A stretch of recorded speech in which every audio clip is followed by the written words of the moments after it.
Trump ने अपनी घोषणा से ठीक 24 घंटे पहले ही सऊदी अरब, कतर और यूएई के नेताओं से फोन पर भी बात की और तीनों देशों के नेताओं ने यह कहा कि ईरान को बातचीत के लिए एक और मौका दें। हालांकि ईरान पर हमला होगा तो खाड़ी देशों को कीमत चुकानी पड़ेगी। फिलहाल एक्सियोस के हवाले से इस रिपोर्ट में क्या बड़े दावे किए जा रहे हैं, ईरान को लेकर हुई बातचीत को लेकर ही ये बड़ा दावा।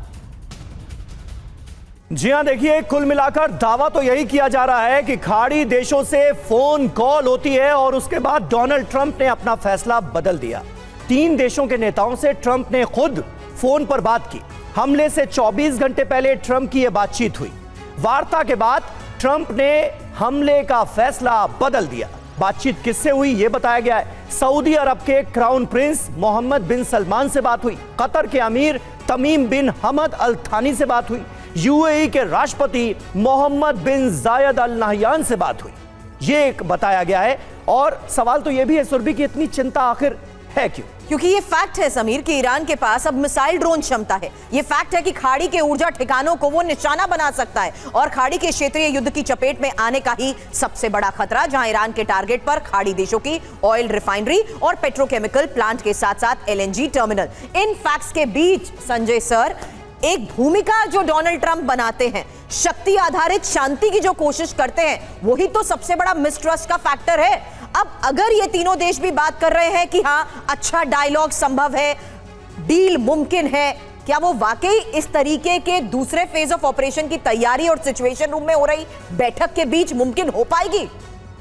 देखिए, मुझे लगता है कि डोनाल्ड ट्रंप वस्तुस्थिति को समझ रहे हैं। पहली बात कि जिस तरीके से अभी कल इन्होंने जो जलदम्बरू मध्य जो है हॉर्मुज जलदम्बरू मध्य, उसके लिए एक टॉली बनाई है ईरान ने, यानी कि उसको और पाबंद करने का ईरान का अपना इरादा है, पहली बात।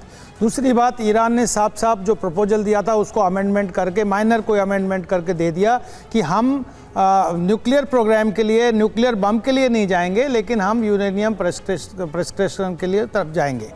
और उसमें स्टोरेज की जहाँ तक बात है, ट्रांसफ़र की बात है, मुझे नहीं लगता। पहले उन्होंने 2015 में निश्चित रूप से 12 टन के लगभग ट्रांसफ़र किया था रशिया को, लेकिन अब इस स्टेज पे एक्सेप्ट करेंगे नहीं करेंगे, क्योंकि जो डैमेज होना था ईरान को वो हो चुका है और ईरान इस बात को समझ रहा है और अमेरिका भी इस बात को समझ रहा है कि आप यहाँ पर बार्गेन कर सकते हैं। अब बात आती है कि क्षमता की, जहाँ तक ईरान की, देखिए उनके पास, आपने सही कहा कि उनके पास ड्रोन टेक्नोलॉजी है, उनके पास मिसाइल टेक्नोलॉजी है और उन्होंने पास्ट में भी जो उनका पास्ट ट्रैक है उसमें जो भी अमेरिकन बेसिस हैं उस पर अटैक किया है। सऊदी अरबिया, कुवैत, कतर, इन सब कंट्रीज़ पे इन्होंने अटैक किया है। तो मान के चलिए कि प्रोबेबल डैमेज बराबर का होगा इन कंट्रीज़ में। तो मुझे लग रहा है कि ये एक नया एक तरीके का एक स्पेस देने का समय दिया है कि, और उसकी तरफ से एक बहाना है कि सऊदी अरबिया कह रहे हैं, पहले तो सऊदी अरबिया से आपने पूछा नहीं, पहले तो आप इजराइल के इशारों पे सारा काम कर रहे थे, आज आप सऊदी अरबिया से, कतर से पूछ रहे हैं,